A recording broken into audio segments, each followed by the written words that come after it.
Hyderabad metro rail panchayat ఢిల్లీలో జరుగుతోంది. కేంద్రంతో తాడోపేడు తేల్చుకుంటానని హస్తనకెళ్లిన సీఎం రేవంత్ రెడ్డి కీలక సమావేశాలు నిర్వహిస్తున్నారు. రాష్ట్రానికి చెందిన కేంద్ర మంత్రి కిషన్ రెడ్డితో కలిసి రైల్వే శాఖ మంత్రి అశ్విన్ వైష్ణవ్తో చర్చలు జరిపారు. ఇక మెట్రోకు రావాల్సిన ఐఆర్ఎఫ్సీ లోన్ రిలీజ్ పైనే ప్రధానంగా చర్చించారని తెలుస్తోంది. లోన్ పై తలెత్తిన సాంకేతిక సమస్యలపై సీఎస్ క్లారిటీ ఇవ్వనున్నారని తెలుస్తోంది. ఇక ఢిల్లీ మీటింగ్స్ లో మెట్రో రుణానికి లైన్ క్లియర్ అయినా సెకండ్ ఫేజ్ పరిస్థితి ఏంటో ఇవాళ డిఎన్ఏలో మాట్లాడారు. భరత్ డిస్కస్ చేద్దాం. భరత్, ఏంటి మెట్రో సెకండ్ ఫేజ్ కు ఐఆర్ఎఫ్సీ రుణం విడుదల కాకపోవడానికి అసలు సాంకేతిక సమస్య ఏంటి? సో ఒకటి ఇక్కడ మనం చూడాలి, హైదరాబాద్ మెట్రో ఫేజ్ 1 ఏదైతే 66 కిలోమీటర్లు చేపట్టారో అదంతా కూడా చేసింది L&T, Larson and Toubro company. దాని మెట్రో ప్రాజెక్ట్ ఎగ్జిక్యూషన్ అంతా అదే చేసింది. దాని ఖర్చులు తర్వాత దాని మెయింటెనెన్స్ కూడా L&T చేసింది. కానీ కరోనా సమయంలో చాలా పెద్ద దెబ్బ పడ్డది ఆ 2 సంవత్సరాలు మెట్రో నడవకపోవడం వల్ల. దాదాపు 15,000 కోట్ల వరకు ఖర్చు అయింది మెట్రోకి. ఖర్చు అయితే కనుక L&Tకి ఏమిచ్చారు? Ticketing revenue. అంటే మెట్రో రైలు ఎప్పుడు కూడా కేవలం టికెట్లతో నడవదు. ఇన్ని వేల కోట్లు ఖర్చు అయినప్పుడు మనం టికెట్కి ఎంత మ్యాక్సిమం ప్రైస్ 60 రూపాయలు 70 రూపాయలు పే చేస్తాం.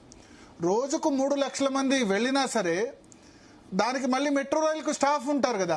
మెట్రో రైలుకు లోకో పైలట్ ఉంటారు. దాని మెయింటెనెన్స్ కోసం ప్రతి మెట్రో స్టేషన్లో సెక్యూరిటీ ఏర్పాటు చేయాలి.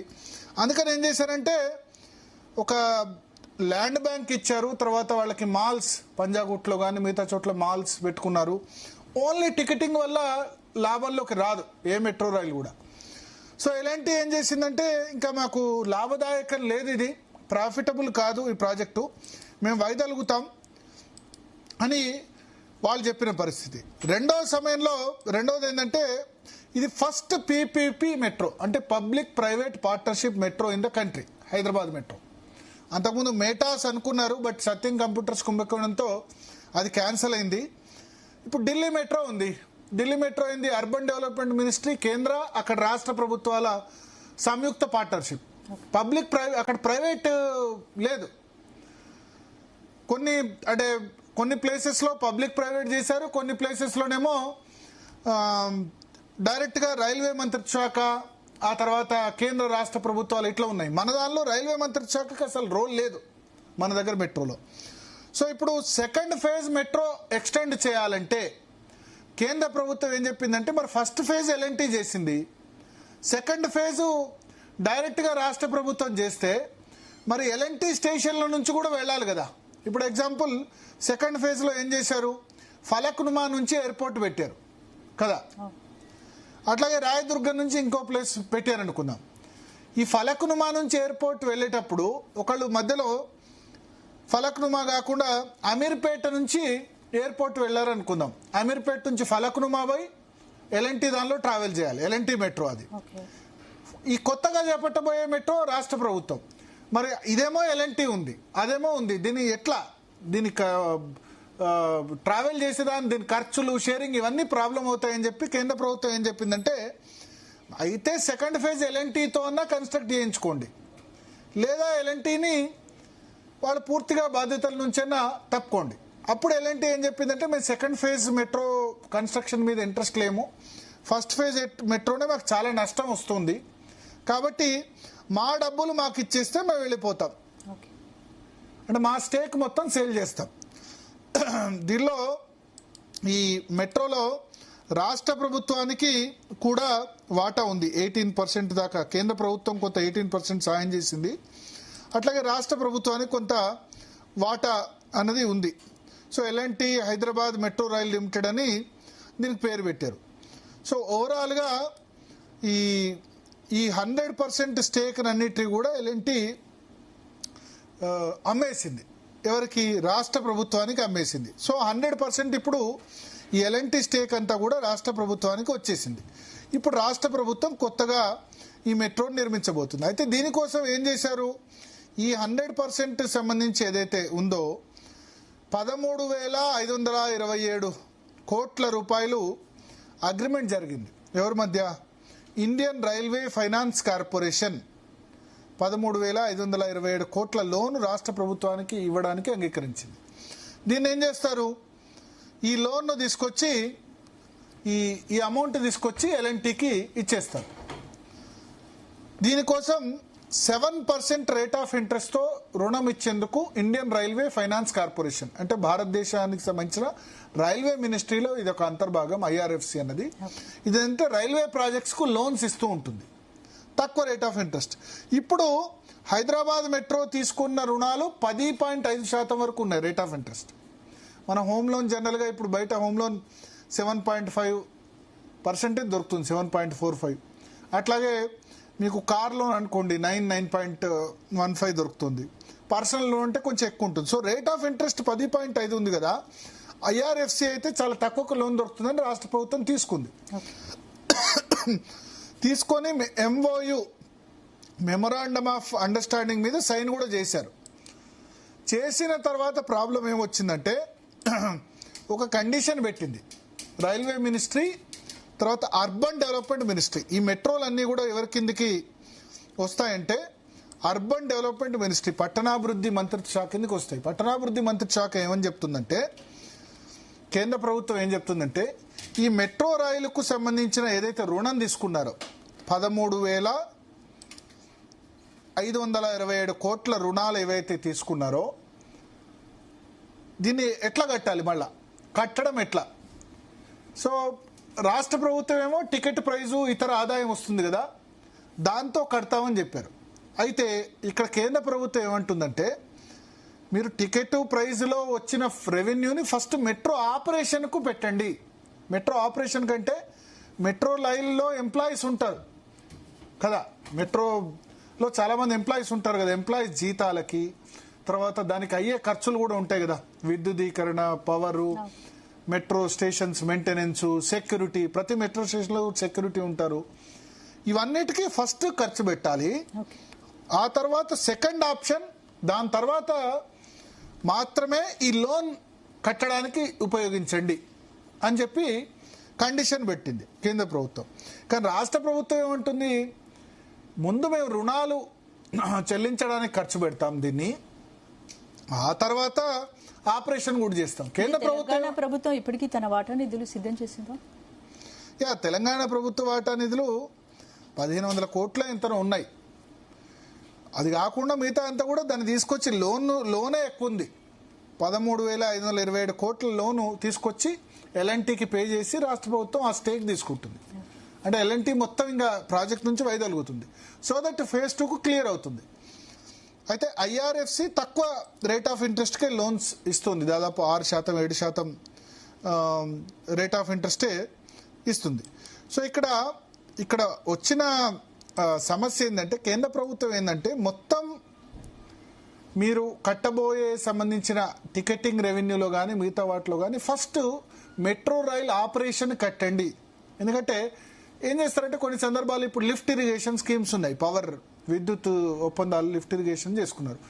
లిఫ్ట్ ఇరిగేషన్ ద్వారా ఏం చేస్తున్నారు, నీళ్లు తీసుకొచ్చి కాళేశ్వరం కానీ మిగతా ప్రాజెక్టులో కానీ లిఫ్ట్ ఇరిగేషన్ చేసి నీళ్లు అందిస్తున్నారు. కానీ కరెంటు బిల్ ఏమో కట్టట్లే పవర్ డిపార్ట్మెంట్కు, విద్యుత్ శాఖ. అర్థమైంది కదా, విద్యుత్ శాఖకు ఇప్పుడు 61,000 కోట్ల రూపాయల బకాయిలు ఉన్నాయి. ఎవరు ఇవ్వాలి డబ్బులు? విద్యుత్ శాఖకు రాష్ట్ర ప్రభుత్వం ఇవ్వాలి. కాబట్టి రాష్ట్ర ప్రభుత్వం ఇవ్వాలి. విద్యుత్ శాఖ అప్పులు అయిపోయినాయి, రైతు డిస్కమ్ అని ప్రత్యేకంగా ఏర్పాటు చేశారు. సో స్టేట్ గవర్నమెంటే ఒకటికొక డిపార్ట్మెంట్ కాబట్టి నడుస్తుంది, లేకపోతే అదర్వైజ్ కరెంటు పీకేయాలి కదా. కరెంటు ఇప్పుడు మనం బిల్లు కట్టకపోతే ఏం చేస్తారు, పీకేస్తారు కదా, కరెంటు కట్ చేస్తారు కదా. కానీ ఎందుకు కట్ చేయట్లేదు? రాష్ట్ర ప్రభుత్వంలోని ఒక డిపార్ట్మెంట్ ఇంకో డిపార్ట్మెంట్ కాబట్టి వాళ్ళు కట్ చేయలేకపోతున్నారు. సో ఈ కేంద్ర ప్రభుత్వం ఇప్పుడు ఏం చెప్తుందంటే, మెట్రో రైలు ద్వారా వచ్చే ఆదాయాన్ని మీరు రుణానికి కట్టండి. ఇండియన్ రైల్వే ఫైనాన్స్ కార్పొరేషన్ రుణానికి డైరెక్ట్గా చెల్లిస్తామని రాష్ట్ర ప్రభుత్వం అంటుంది. అర్బన్ డెవలప్మెంట్ మినిస్ట్రీ ఏం చెప్తుంది, రుణం డైరెక్ట్గా చెల్లించడం కాదు, ముందు మెయింటెనెన్స్ పెట్టిన తర్వాత మిగిలితే ఏమన్నా రుణం చెల్లించండి. రుణం కావస్తే మీ సొంత నిధులతో చెల్లించండి. ఆ మెయింటెనెన్స్ అన్న జరగకపోతే, మెట్రో రైలు మీద కూడా బర్డెన్ పెట్టి జీతాలు సరిగ్గా లేకపోతే మెట్రో రైలు ఆగిపోతుందని కేంద్ర ప్రభుత్వం చెప్తుంది. ఇక్కడ అసలు ప్రాబ్లం. కానీ ఇప్పుడు ఐఆర్ఎఫ్సి ఏం చెప్పిందంటే, నో ప్రాసెసింగ్ ఫీజు, మనం ఏ లోన్ తీసుకున్నా ప్రాసెసింగ్ ఫీజు ఉంటుంది, ప్రాసెసింగ్ ఫీజు ఏది లేకుండానే మేము లోన్ ఇచ్చాము అని చెప్తున్నారు. కానీ ఇప్పుడు ఈ క్లియరెన్స్ అనేది railway ministry, urban development ministry దగ్గర ఆగిపోయింది. ఆగిపోయి ఏమైంది, ఆగిపోవడం వల్ల, ఇంకా క్లియర్ కాకపోవడం వల్ల ప్రతిరోజు 2.5 కోట్ల రూపాయల అడిషనల్ ఇంట్రెస్ట్ రాష్ట్ర ప్రభుత్వం మీద పడుతుంది. దానికోసమే ఇప్పుడు కేంద్ర మంత్రి కిషన్ రెడ్డి కానీ రేవంత్ రెడ్డి కానీ ఇద్దరు కలిసి రైల్వే శాఖ మంత్రి అశ్విని వైష్ణవ్ను కలిశారు. సో ఇప్పుడు ప్రాబ్లం ఈ టికెటింగ్ కాస్ట్ ద్వారా, లేకపోతే మెట్రో రైల్లో ఇతర ఆదాయ మార్గాలు, షాపులు పెట్టుకున్నారు మెట్రో స్టేషన్స్లో, దాని ద్వారా వచ్చే ఆదాయం, ఇంకా వేరే ఏదైనా ఆదాయాన్ని ఫస్ట్ రుణాన్ని కట్టడానికి ఇవ్వాలా లేదా మెట్రో రైలు ఆపరేషన్లకు ఇవ్వాలా? రాష్ట్ర ప్రభుత్వం ఏమో ఆపరేషన్కి ఏమైనా తక్కువ పడితే మేము ఇస్తాం రాష్ట్ర ప్రభుత్వ జేబుల నుంచి అని వాళ్ళు చెప్తున్నారు. సో దీని మీద గొడవ జరుగుతోంది. సో గవర్నమెంట్ ఆల్రెడీ 1461 కోట్ల రూపాయలు చెల్లించింది ఎల్ఎన్టీకి 100% షేర్ తీసుకునేందుకు గాను. అయితే ఇంకా ఈ ప్రాజెక్టుకి ఉన్న మొత్తం డెప్ట్, మొత్తం అప్పు 13,537 కోట్ల అప్పు ఎల్ఎన్టీ చేసింది. ఈ అప్పును రాష్ట్ర ప్రభుత్వం కడితే పూర్తిగా రాష్ట్ర ప్రభుత్వ చేతిలోకి వస్తే అప్పుడు ఫేజ్ 2 మెట్రో అన్నది స్టార్ట్ అవుతుంది. అయితే ఈ ఎగ్జిస్టింగ్ లోన్స్ అన్నవి కూడా హయ్యర్ ఇంట్రెస్ట్ రేట్స్తో ఉన్నాయి కాబట్టి దీన్ని రీఫైనాన్స్ చేసి ఈ లోన్స్ అన్నిటిని కూడా ఐఆర్ఎఫ్సి తీసుకొని తక్కువ రేట్ 10.5 నుంచి మనం ట్రాన్స్ఫర్ చేసుకుంటాం కదా బ్యాంకులో, ఒక బ్యాంకు నుంచి లోన్ ఇంకో బ్యాంకు రేట్ ఆఫ్ ఇంట్రెస్ట్ తక్కువ ఇస్తే చేసుకుంటాం కదా, ఇక్కడ దాదాపు 3.5% తక్కువ పడుతుంది కాబట్టి అందే. బట్ ఐఆర్ఎస్సి లోన్ దగ్గర ఇప్పుడు పెండింగ్లో పడ్డది. సో అందుకని ఇప్పుడు అర్బన్ డెవలప్మెంట్ మినిస్ట్రీ, రైల్వే మినిస్ట్రీకి సంబంధించి చాలా ఇంపార్టెంట్ మీటింగ్స్ జరుగుతున్నాయి. కిషన్ రెడ్డి జోక్యంతో ఈ సమస్య పరిష్కారానికి ఎంతవరకు అవకాశం కనిపిస్తుంది చూడాలి. మరి ఇప్పుడు ఇక్కడ మరి కేంద్ర ప్రభుత్వం పర్మిషన్ ఇస్తుందా? వాళ్ళ కండిషన్ అయితే ముందు మీరు ఈ ఆపరేషన్ ఏదైతే ఉందో ఆపరేషన్ అండ్ మెయింటెనెన్స్ ఇవ్వండి, ఆ తర్వాత రుణానికి కట్టండి, రుణం కావస్తే రాష్ట్ర ప్రభుత్వ నిధులతో కట్టండి. ఈ మెట్రో టికెటింగ్ ద్వారా వచ్చే ఆదాయం కాదు, రాష్ట్ర ప్రభుత్వం కట్టండి. రాష్ట్ర ప్రభుత్వం ఏమనుకుంటుంది, మళ్ళా మేము ఎక్కడి నుంచి ప్రతిసారి కిస్తు కడతాం, మంత్లీ ఈఎంఐ కడతాం, కొత్త దానిలో ఈ వచ్చే కాస్టే దానికి కడతామని చెప్పి. పట్టణాభివృద్ధి శాఖ వాళ్ళ వాదన ఇది కడితే గనక ఆపరేషన్ మెయింటెనెన్స్ మెట్రో రైలు ఆగిపోయినా ఆశ్చర్యం లేదు అని వాళ్ళ ఉద్దేశం. సో ఏం జరుగుతుంది, ఒక వే ఫార్వర్డ్ అయితే వెళ్లాల్సిన అవసరం ఉంది. ఎందుకంటే మెట్రో ఇప్పటికే చాలా క్రౌడెడ్, వర్షం పడ్డా ఇది పడ్డా క్రౌడెడ్, బట్ ఎక్స్పాండ్ కాలేదు. దేశంలో 2వ స్థానంలో ఉన్న మెట్రో 9వ స్థానానికి చేరింది ఇప్పుడు. ఎందుకంటే పెద్దగా కొత్త రూట్స్ యాడ్ కాలేదు. ఢిల్లీ లాంటి చోట ప్రతి కిలోమీటర్ 2 కిలోమీటర్లకు మెట్రో రైలు ఉంటుంది.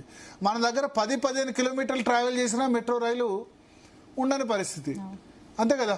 ఇప్పుడు కొండాపూర్లో ఉంటున్న వాళ్ళకి మెట్రో రైలు వెళ్ళాలంటే ఎన్ని 7-8 కిలోమీటర్స్ ట్రావెల్ చేయాలి. 7-8 కిలోమీటర్లు మెట్రో దాకా ట్రావెల్ చేసి మళ్ళీ ఎవరు పోరు కదా. అదే ఇంటి దగ్గర ఒక 2 కిలోమీటర్ల దూరం ఉంటే బైక్లోనో అక్కడ పార్క్ చేసుకొని వెళ్తారు. కానీ అట్లా లేదు. మెట్రో ఇంకా చాలా ఎక్స్పాండ్ కావాల్సిన అవసరం ఉంది. ఉంటే కనుక అప్పుడు ట్రాఫిక్ ఆటోమేటిక్గా తగ్గుతుంది. ప్రధానమంత్రి వచ్చి మెట్రోలో ట్రావెల్ చేయమన్నారు, కానీ మనకొండలో ఉన్న వాళ్ళు మెట్రోలో ట్రావెల్ చేయాలంటే మెట్రో స్టేషన్కి పోవాలంటే 10 కిలోమీటర్లు ఎట్లా పోతారు? మళ్ళీ 2 మార్చలేరు కదా.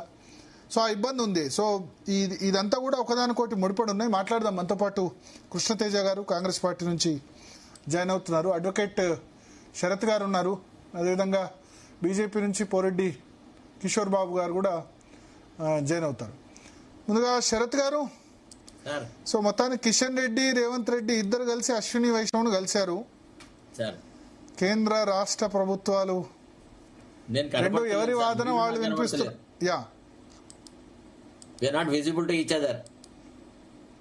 మీకు కనబడట్లేదా? నేను లేదు సార్. ఓకే, మీరు వాయిస్ అయితే వినిపిస్తుంది కదా సార్, మీరు బాగా కనిపిస్తున్నారు. సార్ చెప్పండి. ఇప్పుడు విషయం ఏంటంటే సార్, ఈ అంశాలలో కొంత అంటే ఇప్పుడు మనం ముఖ్యమంత్రి అడాప్ట్ చేసిన యాటిట్యూడ్ అంత కొలిజివ్ టైప్ ఉండింది. యాక్చువల్లీ ఒకే రాష్ట్రానికి చెందిన ఇద్దరు వ్యక్తులు, ముఖ్యమంత్రి తర్వాత కేంద్ర మంత్రి అయినప్పుడు some give and take relationship ఉండాల్సింది. There was no necessity to create so much of fuss about so called non-cooperation by Kishan Reddy. అసలు యాక్చువల్లీ కిషన్ రెడ్డి మృదు స్వభావం, ఎక్కడ కూడా రాష్ట్ర ఇంట్రెస్ట్లకు వ్యతిరేకంగా పోతాడు అని ఈయన చెప్పిన విషయాన్ని అది ఎవరు నమ్మరు. అట్లా అంత ఆర్భాటము అంత రచ్చ చేసే కంటే ఈ పని ఎప్పుడూ జరిగిపో, ఒకవేళ రాజకీయ కారణాలంటూ ఏవి లేకపోతే ఈ మీటింగ్ కిషన్ రెడ్డి ద్వారా అశ్విని వైష్ణవ్ ను కలిసిపోవడం అనే పని ఒక 3-4 నెలల కిందనే జరిగిపోవు. ప్రొవైడెడ్ ముఖ్యమంత్రికి కొంత వ్యవహారాన్ని ఏ రకంగా డీల్ చేయాలన్న ఆలోచన ఉండుంటే. అయితే ఇక్కడ ముఖ్యమంత్రికి ప్రాబ్లం ఏంటంటే ముఖ్యమంత్రి మీద అపోహలు ఏమంటే ఈయన బడేబాయ్ చోటేబాయ్ రిలేషన్షిప్ అని, ఈయన మోడీ పట్ల సాఫ్ట్ లైన్ ఉంటున్నాడు అని ఈయన పొలిటికల్ రైవల్స్ అంతా అక్కడ ఢిల్లీలో ప్రచారం చేస్తాడు. ఈయనకేంది రాహుల్ గాంధీ సాటిస్ఫాక్షన్ కోసమని ఇష్టం ఉన్నా లేకున్నా రకరకాలుగా ఆయన మోడీ గురించి, తర్వాత కేంద్ర ప్రభుత్వం గురించి, ఇక్కడి నుంచి రాష్ట్ర నాయకుల గురించి వ్యవహారాలన్నీ చేసినారు. ఇప్పుడు ఏది ఏమైనా ఇప్పుడు ఎవరైతే లెండింగ్ ఏజెన్సీ ఉంటుందో they will fix the terms అండి. ఎక్కడైనా ఈవెన్ మనం ఏ లోన్ తీసుకున్నా గానీ the agency which lends us loan will fix the terms. If you satisfy those norms then only you are entitled to get a loan. Otherwise they will say no sorry it is not feasible అని చెప్పే అవకాశాలు ఉంటది. ఇప్పటికైనా నా దృష్టిలో ఈ కొల్యూజివ్ course కాకుండా ఒక పద్ధతి ప్రకారంగా రాష్ట్రానికి సంబంధించిన ఇంట్రెస్ట్ లో ఇద్దరు కలిసి సమిష్టిగా చేస్తే ఇది సాధ్యమవుతుంది. అయితే వాళ్ళు ఏదైతే మెయింటెనెన్స్ మీద ఎంఫసైజ్ చేస్తున్నారో అది కరెక్ట్ వే. ఎందుకంటే this is under lot of pressure కాబట్టి మెయింటెనెన్స్ డిఫెక్ట్స్ వల్ల it may collapse, the system may collapse. Payment of loans అనేది it is the risk is only about higher rate of interest and accumulated debts etcetera. ఆ problems ఉంటాయి కావచ్చు కాక ఏముంది అవసరమైతే ఇప్పుడు ఆల్రెడీ అన్ని రాష్ట్రంలో ఉన్నటువంటి భూములను జాగాలను అన్ని అమ్ముతున్నాడు కదా సార్. అటనే ఇంకో 5-6 ఎకరాలు 10 ఎకరాలు ఎక్కడో అమ్మేసేది అట్లో ఇట్లో కట్టచ్చు, అది పెద్ద ఇష్యూ కాదు. But maintenance part of it లో మాత్రం definitely the government must accept. ఎందుకంటే ఎవర్ ఎక్స్పాండింగ్ సిస్టమ్ కాబట్టి తర్వాత ఈ మెయింటెనెన్స్ లో ఏదైనా డిఫెక్ట్ వచ్చి మెట్రో రైలు ఆగిపోతే it will create havoc in the society. కాబట్టి ఆ పాయింట్ ఆఫ్ వ్యూ ముఖ్యమంత్రి ఆలోచిస్తే బాగుంటుందని నా ఉద్దేశం సార్. ఓకే, అశ్విని వైష్ణవ్ ఏం చెప్పినాడు ఏంటిదన్నా మరి ముఖ్యమంత్రి బయటకు వచ్చి చెప్తే, తర్వాత కిషన్ రెడ్డి గారు బయటకు వచ్చి చెప్తే గానీ తెలియదు. మళ్ళా లేకపోతే లేదు ఫర్దర్ టాక్స్ ఉన్నాయి కాబట్టి ఇదే దశ లోపల దీన్ని రచ్చ రామాయణం చేయొద్దు, you maintain silence, we will meet once again to sort out the issue అని అంటే ఇప్పుడు వాళ్ళిద్దరు చెప్పకుంటే కూడా పెద్దగా మనం దాన్ని తప్పు పట్టాల్సిన అవసరం లేదు. But I'm sure the centre government is not in any position to harm the state. వాళ్లకు even politically also they want to spread out in Telangana. They want to come to power on their own. Because మొన్ననే ఇటీవలనే అమిత్ షా గారు చెప్పినారు ఏమని, అన్ని రాష్ట్రాల్లో ఇక నుంచి మేము ఇండిపెండెంట్ గా పోటీ చేస్తామన్నారు. మన రాష్ట్రంలో కూడా ఆ పొత్తులు ఈ పొత్తులు బీఆర్ఎస్ తో పొత్తులు అది ఇది అనే దాన్ని ఆ అపోహలన్నింటినీ రూల్ అవుట్ చేసి వారు మాట్లాడినారు. కాబట్టి లెట్ us see అట్లీస్ట్ నా ఇప్పటికన్నా ముఖ్యమంత్రికి కొంత అంటే విచక్షణ వచ్చిందని అనుకుందాం. రాష్ట్ర ఇంట్రెస్ట్లను బహుళంగా చూసేసి పార్టీ ఇంట్రెస్ట్లను పక్కకు పెట్టినాడని మనం భావించవచ్చు సార్. ఓకే, ఎస్ కృష్ణతేజ గారు. భరత్ గారు, ఇప్పుడు ప్రాజెక్టులో టెక్నికాలిటీస్ అన్ని మీరు చెప్పినారు. ఒకటి మీరు బాగా మనం గమనిస్తే ఎల్ఎన్టీ ఎప్పటి నుంచి అయితే మేము వైదొలుగుతాం అని చెప్పుకుంటూ వస్తుందో దాని తర్వాత వాల్యుయేషన్ ప్రక్రియ నుంచి ఈ రోజు గవర్నమెంట్ టేక్ ఓవర్ చేసేరాక ప్రతి దగ్గర సెంట్రల్ ఇన్వాల్వ్మెంట్ ఉంది. ఎందుకంటే సెంటర్ ఒక కమిటీ పెట్టింది, అందులో యూపీకి చెందిన ఒక మేనేజింగ్ డైరెక్టర్, అక్కడ సంస్థ, అక్కడ ఆ రైల్వేస్ నడుపుతున్న సంస్థ యూపీ ప్రభుత్వం నుంచి కేంద్రం ప్రతినిధి ఉన్నారు. కాబట్టి పారదర్శకంగా ముందుకెళ్ళినాం. ఇప్పుడు ఎక్కడైతే ఇప్పుడు ఆపరేషనలైజేషన్ అండ్ మెయింటెనెన్స్ అనే పదం వచ్చిందో, ఎస్ మేము అగ్రీ చేస్తాం. ముఖ్యమంత్రి గారు అదే చెప్తున్నాం, మా కన్సల్టేషన్ చేయండి, కిషన్ రెడ్డి గారు మధ్యవర్తి పయించండి, మేము ముందుకు వస్తామని చెప్తున్నాం. మేమేమంటే మేము ఎక్కడ లీన్ లేం డిస్కషన్స్ లో, we are always open to discussions. ఇంకోటి ఏంటిదంటే ఇప్పుడు మనం 4% ఫర్ 20 years తీసుకొచ్చినాం. తర్వాత ఎప్పుడైనా సరే మనం ఫస్ట్ రిపేమెంట్ చేయకపోతే లోన్ ఇచ్చే ఒకడు మన డబ్బులు ఇస్తున్నారండి, ఈక్విటీ ఇస్తారు. ఈక్విటీ ఈజ్ నథింగ్ బట్ నేను డబ్బు పెడుతున్నా నాకేంటిది అని ఎప్పుడైనా ఒక్కసారి 13,000 కోట్లు ఒక్కసారి రాదు, ఇన్స్టాల్మెంట్స్ రూపంలో వస్తుంది. అది చాలా మంది అందరూ ఏమనుకుంటారంటే ఒకటేసారి మనకు 13,000 కోట్లు రాష్ట్రంలో జన్మ అయిపోతుంది, మెట్రో రైల్ దాని మీద వెళ్ళిపోతుంది. ఎప్పుడైనా పెట్టుబడి పెట్టేవాడు ఇన్స్టాల్మెంట్స్ ఫస్ట్ క్వార్టర్ లో అర్జీ పెడితే 3వ క్వార్టర్ లో వస్తుంది. ఇది ఆల్మోస్ట్ ఒక ఫైనాన్షియల్ మెకానిజం. ఇప్పుడు ప్రాబ్లం ఏంటంటే మెట్రో రైలుకు సంబంధించి సరే వాళ్ళు లోన్ ఇస్తారు, ఇచ్చిన తర్వాత ఇప్పుడు లిఫ్ట్ ఇరిగేషన్ స్కీమ్స్ ఉన్నాయి. లిఫ్ట్ ఇరిగేషన్ స్కీమ్స్ కి సంబంధించి 30,000 కోట్ల రూపాయలు కట్టాలి ఇరిగేషన్ డిపార్ట్మెంటు విద్యుత్ శాఖకి. కట్టలేదు. సరే ఒకటే గవర్నమెంట్ కాబట్టి నడిచిపోతుంది. 30,000 కోట్ల రూపాయల లిఫ్ట్ ఇరిగేషన్ స్కీమ్ అంటే ఇప్పుడు మొత్తం ఇరిగేషన్ బడ్జెట్ 25,000 కోట్లు. ఒక సంవత్సరం బడ్జెట్ అంతా పెట్టినా అది కట్టడం సాధ్యం కావట్లేదు. 61,000 కోట్లు. తద్వారా ఏంది ఇప్పుడు రైతు డిస్కమ్ అని వేరే డిస్కమ్ పెట్టాల్సి వస్తుంది. సో ఇట్లే ఇప్పుడు మెట్రో రైలుకు సంబంధించి కూడా బకాయిలు ఆ టికెటింగ్ కాస్ట్ వచ్చిన దాన్ని రుణాలకి ఇస్తే గనక, ఈ రుణం కట్టేందుకు ఇస్తే గనక మెట్రో రైలు ఆపరేషన్కి ఎవరు ఇస్తారు? మెట్రో రైలు ఆగిపోతే ఎట్లా? ఇది ఇండియన్ రైల్వే ఫైనాన్స్ కార్పొరేషన్ కానీ అర్బన్ డెవలప్మెంట్ మినిస్ట్రీ కానీ వాళ్ళు రేజ్ చేస్తోంది. ఇప్పుడు భరత్ గారు అదే నేను చెప్తున్నాను. ఇప్పుడు ఇందాక మన విశ్లేషకులు చెప్తున్నప్పుడు కూడా ఇదే విషయం, వాల్యుయేషన్ ప్రక్రియ వాళ్ళు పెట్టుబడి పెట్టేటప్పుడే వాళ్ళు చెప్పిన రీపేమెంట్ ఎట్లా చేస్తారు, మెయింటెనెన్స్ ఆపరేషన్స్ కి ఎంత పెడతారని ఒక కన్సల్టేషన్ జరిగింది. అందులో జరుగుతున్నప్పుడు ఏంటంటే ఇప్పుడు కేంద్ర సహకారం ఇందులో అవసరం, అందుకే మేము 50:50 ప్రతిపాదించినాం. కానీ కేంద్రం దాన్ని నిజంగా నాచుకుంటూ ఇవాళ రావడానికి వారి టెక్నికల్ ఇష్యూస్ చూపిస్తుంది. ఇవాళ ఏమంటాం, మన నిజంగా రాష్ట్ర ఆర్థిక పరిస్థితి అంత బ్రహ్మాండంగా ఉంటే ఇవాళ మనం చూస్తున్నాం, ఏది పడితే అంత బ్రహ్మాండంగా ఉంటే వాళ్ళు మనమే 100% పెట్టి మనమే ఎప్పుడో పూర్తి చేసేవాళ్ళం. కానీ ఏంటిదంటే కొంతమంది వ్యక్తులు ఎన్నుకుండి ఏ రకంగా ఆడుతున్నారో చూస్తున్నామండి. ఎందుకంటే మన కల్వంగర్ కిషన్ రెడ్డి గారు వెళ్ళి కలుస్తున్నారు, అక్కడే అభద్రత భావం అపనమ్మకానికి తోడవుతుందండి. లేకపోతే ముఖ్యమంత్రి గారికి ఏముంటుంది, రాష్ట్ర ప్రయోజనాలు ముఖ్యం, ఇది మాకు ఎప్పుడు కూడా మాకు కూడా ఒక దిశానిర్దేశం చేయడం జరిగింది. ఎక్కడ కూడా కేంద్రంతో గలాట వద్దు, ఖచ్చితంగా ఒక సానుకూల వాతావరణంతో ముందుకెళ్దామని. కానీ కిషన్ రెడ్డి గారు ఎక్కడ కూడా సరే ఆయన మీడియాలో ప్రెస్ మీట్ పెడుతున్నారు తప్ప ఎక్కడ కూడా ఆన్సర్ కి స్ట్రేట్ గా చెప్పడం లేదు. ముఖ్యమంత్రి గారు పదే వినవిస్తున్నారు, నన్ను ఎక్కడ రమ్మంటారో చెప్పు వస్తాను, ముఖ్యమంత్రి హోదాలో వస్తాను ఆయన కూడా రిప్లై ఉండదు. సరే ఆయన వస్తారు, ఆయన అరేంజ్ చేశారు కదా మీటింగ్ మొన్న 22, 23 2 రోజుల పాటు అవైలబుల్ ఉంటాను, ఢిల్లీలో అపాయింట్మెంట్ ఇప్పించారంటే ఇప్పించారు. ఇప్పుడు అశ్విని వైష్ణవ్ ఇద్దరు కలిసారు.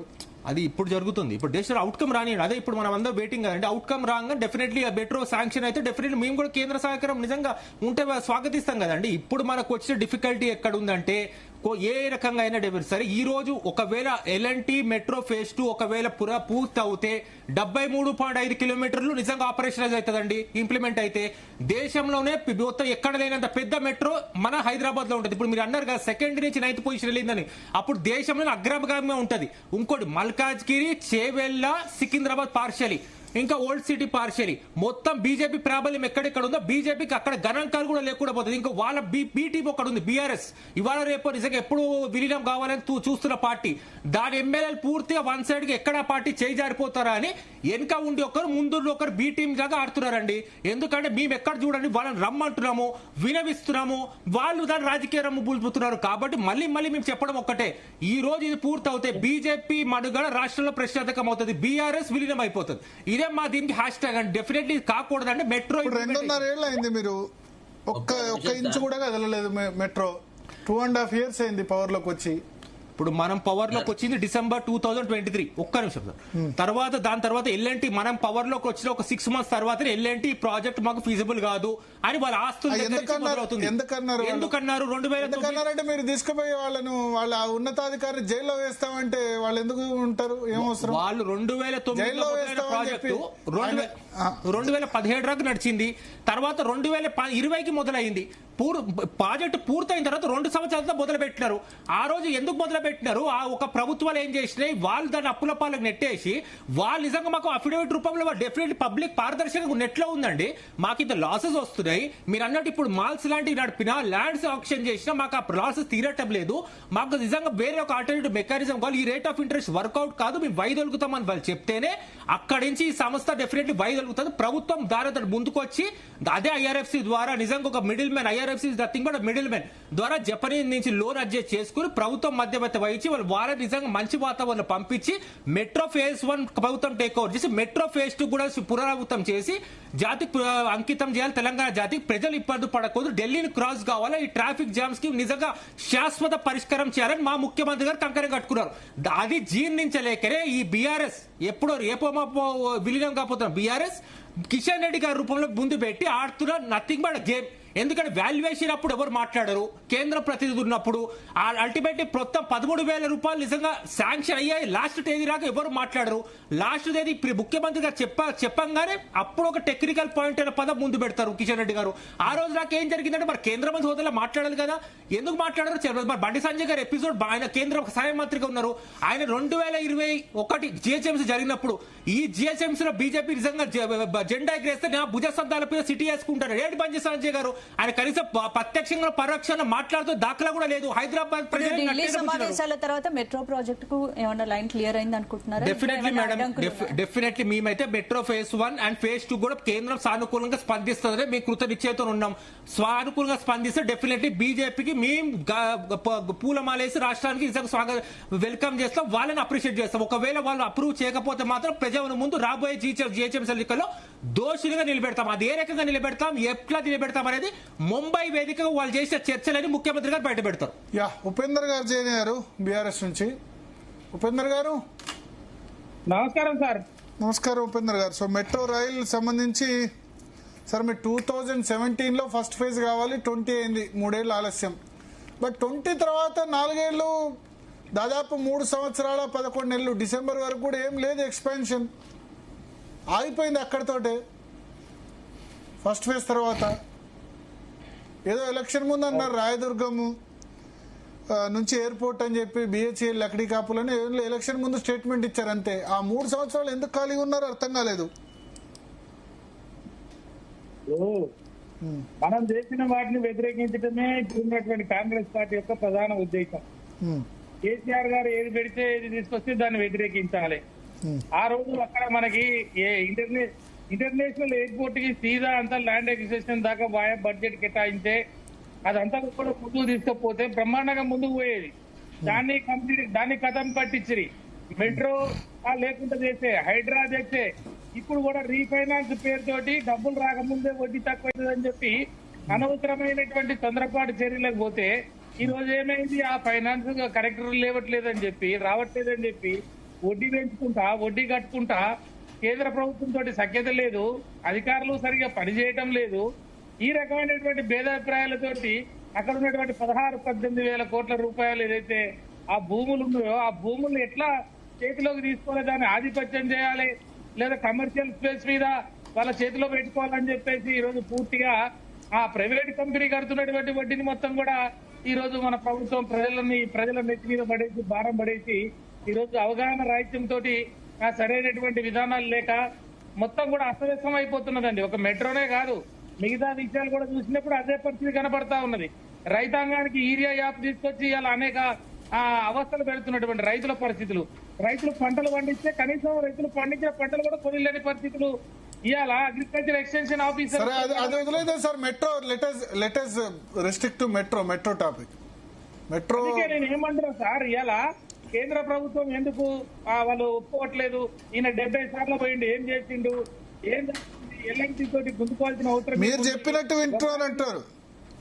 ఇండియన్ రైల్వే ఫైనాన్స్ కార్పొరేషన్ నీకు ఇచ్చిందా అగ్రిమెంట్, నీకు లోన్ ఇస్తా అని చెప్పిందా? ఇవ్వకముందే అక్కడి నుంచి ఎలాంటి ఎంఓఈ లేకముందే నువ్వు డైరెక్ట్ మీరు చెప్పినట్టు కిషన్ రెడ్డి వింటున్నాడు అని రేవంత్ రెడ్డి ఆరోపించారు కదా. మీరు చెప్పినట్టు వింటున్నారు, అందుకనే దాని మెట్రో ఎక్స్టెన్షన్ కాకుండా ఆయన అడ్డుకుంటున్నారని రేవంత్ రెడ్డి ఆరోపించారు. భరత్ గారు, ఇది మన స్టేట్మెంట్ చూస్తేనే గాలికి మాట్లాడితే రాజకీయ నాయకులు బయట పిసిసి అధ్యక్షుడు ఉన్నప్పుడు ఆయన మాట్లాడితే అది నడిచింది, కానీ ఒక ముఖ్యమంత్రిగా మాట్లాడొస్తానని ఇలా మేము ప్రతిపక్షంగా ఉన్నాం, మాకు ఏం అధికారం ఉన్నది, నేను చెప్తే ఎవరింటారు, నేను చెప్తే వాళ్ళు ఆగిపోయారనే మాటలు ఎంతవరకు సబబండిది? కేంద్ర ప్రభుత్వం దానికి ఒక విధానం ఉంటది, వాళ్ళ అడ్మినిస్ట్రేషన్ గా వాళ్ళకి రూట్ మ్యాప్ ఉంటుంది, దాని ప్రకారం వెళ్తారు. కానీ ఏదో రాష్ట్రంలో ప్రాంతీయ పార్టీ ఉంటే ఆ ప్రాంతీయ పార్టీ చెప్పినట్టు వాళ్ళు వింటే ఇక కేంద్ర ప్రభుత్వం ఎందుకు? అన్ని ప్రాంతీయ పార్టీలు ఈ రాష్ట్రంలో దేశంలో రూల్ చేస్తాయి కదా. కాబట్టి నేను ఏమంటున్నా అంటే వేగ్గా ఆ బట్టగాల్చి మీద వేయడం కొరకు బీఆర్ఎస్ వల్లనే ఆగిపోతుందనో, లేకపోతే కిషన్ రెడ్డి వల్లనే ఆగిపోతుందనో, ఏమిటిది? నువ్వు కరెక్ట్ ఉండి, నీ పద్ధతి కరెక్ట్ ఉండి నువ్వు ఎట్లా చేయాలి, బడ్జెట్ ఎక్కడి నుంచి చేసుకోవాలి, నువ్వు ఎలాంటి నుంచి తీసుకోవాల్సినప్పుడు నువ్వు నెలకు ఎంత వడ్డీ పడుతున్నది, ఆ వడ్డీ నువ్వు తక్కువ చేస్తానప్పుడు నువ్వు వాళ్ళతో జరిగిందా, నీకు ఒప్పందం జరిగిందా? ఫైనాన్స్ కార్పొరేషన్ వాళ్ళు, రైల్వే వాళ్ళు ఇస్తానరా, లేదా ఇతర బ్యాంకు వాళ్ళు ఇస్తానరా? ఏది లేకుండా నువ్వు ఆయనతో గుంజుకుంటే ఇప్పుడు రోజువారీ ఇంట్రెస్ట్లు కట్టుకుంటూ పోతా ఉంటే ఎంత డబ్బు వేస్ట్ అవుతా ఉన్నది. మళ్ళీ నువ్వు తోటి బడే బాయ్ అంటావు, చోటే బాయ్ అంటావు, మరి అక్కడి నుంచి బడే బాయ్ రోపి, చోటే బాయ్ రోపి. ఇలా మీరు అంత అండర్స్టాండింగ్ లో ఉన్నారు కదా, 2 జాతీయ పార్టీలు, అక్కడ కాంగ్రెస్ ఇక్కడ బీజేపీ కలిసే ఉన్నాయి కదా. కాబట్టి మీరు పోయి ఏం చేస్తున్నారు వచ్చేసి కిషన్ రెడ్డి గారు పట్టుకొని కూర్చొని మరి ఆదరణ చేయి, అది చేయకుండా ఇది చేయకుండా మళ్ళీ ఇంకేదో ఇప్పుడు 4th సిటీకి అని చెప్పేసి అక్కడి దాకా పెంచుతుంటే 4th సిటీలో గ్రామాలు ఏడున్నాయి, జనాలు ఏడున్నారు, డెన్సిటీ ఏడున్నది, అసలు మెట్రో రైలు ఎక్కడికి పెట్టాలి, ఆ మెట్రో రైలు ఉన్న పరిస్థితులు ఏంటి, జనాలు యొక్క రాకపోకలు ఎంత, దాని యొక్క ఇన్కమ్ ఎంత, అసలు అటు అవసరమా? 4th సిటీకి మెట్రో పెడతా అంటాడు. అసలు నీకు ఇంటర్నేషనల్ లో ఎయిర్పోర్ట్ కి నీకు రాయదుర్గం నుంచి అసలు కావాల్సినటువంటి డెన్సిటీ ఉండి గంటకో లేకపోతే 2 గంటలకో 3 గంటలకో ఇంత జర్నీ చేయాలనే ఆ ఉద్దేశంతో దానికి కొన్ని లెక్కలు ఉంటాయి. ఆ లెక్కల ప్రకారమే దేశంలో మెట్రో రైలు తీసుకురావడం జరుగుతుంది. కానీ ఇలా ఏం లేకుండా వేగంగా నేను 4th సిటీకి మెట్రో పెడతా అని చెప్పేసి ప్రజల ధనాన్ని వృధా చేస్తా అని చెప్పేసి అటువైపోతాడు. ఇక్కడనేమో ఈ రకంగా రైల్వే కార్పొరేషన్ తోటి ఒప్పందాలు లేకుండా ఏం లేకుండా మరి ఆ రకంగా ఇప్పుడు ప్రజాధనాన్ని వృధా చేస్తా ఉన్నారు. కాబట్టి నేను ఏమంటున్నానంటే ముఖ్యమంత్రి గారు కానీ లేకపోతే ఇక్కడ ఉన్నటువంటి యంత్రాంగం కానీ కరెక్ట్ గా దాని మీద ఒక అవగాహన తోటి ఉండండి. దాన్ని ఎట్లా ముందుకు తీసుకుపోవాలి, కేంద్ర ప్రభుత్వం ఎలాంటి షరతులు పెడుతున్నది, కేంద్ర ప్రభుత్వం 50-50 అంటున్నది. 50-50 అంటే జరిగే నష్టం ఏంటి? ఒకవేళ నువ్వు ఫస్ట్ ఫేజ్ లో ఉన్నటువంటి భూములన్నీ కూడా రాష్ట్ర వ్యాప్తంగా ఈ మెట్రో కింద ఉన్న భూములన్నీ నీ చేతిలోకి తీసుకోవాలనా, తీసుకునే నీ అనుయోగుల నీకు సంబంధించినటువంటి మనుషులకి వాటిని కట్టబెట్టాలనా, లేకపోతే ఈ స్పేస్ అంతా తీసుకొని కమర్షియల్ స్పేస్ నీ వందే మాగదులకు ఇవ్వాలనా? అసలు ఏంటి కేంద్ర ప్రభుత్వం ఏమి స్ట్రాటజీ తీసుకుంటుంది, మీరేమి స్ట్రాటజీ తీసుకోవాలి? స్ట్రాటజీ తీసుకుంటే రాష్ట్ర ప్రభుత్వానికి ఏ రకంగా నష్టం జరుగుతుంది, వాళ్ళకి ఏ రకంగా లాభం జరుగుతుంది? ఏదైనా కేంద్ర ప్రభుత్వం అయినా రాష్ట్ర ప్రభుత్వం అయినా ప్రజలకు మేలు జరిగే విధంగా ముందుకు పోవాల్సిందే. కానీ నేనే చేసుకుంటా, మీది అవసరం లేదని ఇలా కట్టర్తో పంచాయతీ పెట్టుకొని వస్తే కట్టర్ దాన్ని పక్కకు పెడితే మరి ఈ రకంగా రోజువారీ వడ్డీలు ఎవరు కట్టాలి? దీనికి బాధ్యత ఎవరు? నువ్వు ఇంత అవగాహన రాహిత్యంతో ఎందుకు క్యాన్సిల్ చేశావు? ఆ ఎల్ఎన్టీ వాడు వాన్సావేందో వాడు తప్పు కదా, మరి ఎట్లా నడిపిండో ఏం చేసిండో వాళ్ళ లెక్కలేందో వాళ్ళ సంగతి ఏందో తెలుసు కదా. మరి వాళ్ళని వదిలిపెడితే నువ్వు నెత్తిలేసుకుంటువి. ఇలా నేను తక్కువ చేస్తా అని చెప్తివి, ఇలా నేను వడ్డీ తక్కువ చేస్తా అని చెప్తివి, మరి వడ్డీ తక్కువ చేయకుండా మరి ఇప్పుడు కాంగ్రెస్ ప్రభుత్వం ఢిల్లీలో చర్చలు జరిపి రుణం తెచ్చే ప్రయత్నం చేస్తుంటే బీఆర్ఎస్ ఎందుకు సపోర్ట్ చేయట్లేదు? మాకేమవసరం అండి? మీ ప్రతిపక్షంగా ఉన్నాం. ఇవాళ ప్రజల మేలు కోసం తప్పకుండా ప్రభుత్వం ఈ ప్రభుత్వంతోనైనా మేము కలిసి వస్తాం, కేంద్ర ప్రభుత్వాన్ని కూడా సూచన చేస్తాం. కానీ ప్రజలకి ఇబ్బంది పెట్టే పనులు ఎప్పుడు కూడా ప్రతిపక్ష పార్టీగా బీఆర్ఎస్ చేయదు. మా నాయకత్వం దానికి ముందుకు పోవాల్సిన అవసరం ఉండదు. మంచి పనులను తప్పకుండా ఈ ప్రభుత్వాన్ని మేము స్వాగతిస్తాం. కానీ ఈ రకంగా రాహిత్యంతో చేయడం వల్లనే ప్రజల సొమ్ము వృధా అయిపోతుంది అనేది ప్రతిపక్షంగా మా వాయిస్ మేము చెప్తా ఉన్నాం. ఓకే, పోరెడ్డి కిషోర్ గారు చేరినారు భారతీయ జనతా పార్టీ నుంచి. పోరెడ్డి కిషోర్ గారు, కిషన్ రెడ్డి, రేవంత్ రెడ్డి ప్రస్తుతం అశ్విని వైష్ణవ్తో సమావేశమయ్యారు. ఇంకా మీటింగ్ జరుగుతుంది, బయటికి రాలేదు. సో సరే, ఇప్పుడు ఈ రాజకీయాలు ఎట్లా ఉన్నా మెట్రో అయితే ఒక నిలిచిపోయింది. 2017లో కంప్లీట్ కావాలి, 2020లో అయింది. 6 yearsగా జీరో డెవలప్మెంట్.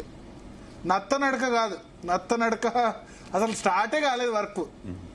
ఇప్పుడు వర్క్ ఎప్పుడు, దీని డిపిఆర్ కావాలి, అప్రూవల్ ఎప్పుడు రావాలి, ఇది స్టార్ట్ ఎప్పుడు కావాలి? నాకు 2035 ఇంకా 9 సంవత్సరాల వరకు 1 కిలోమీటర్ కూడా యాడ్ అయ్యే పరిస్థితి కనిపించట్లేదు.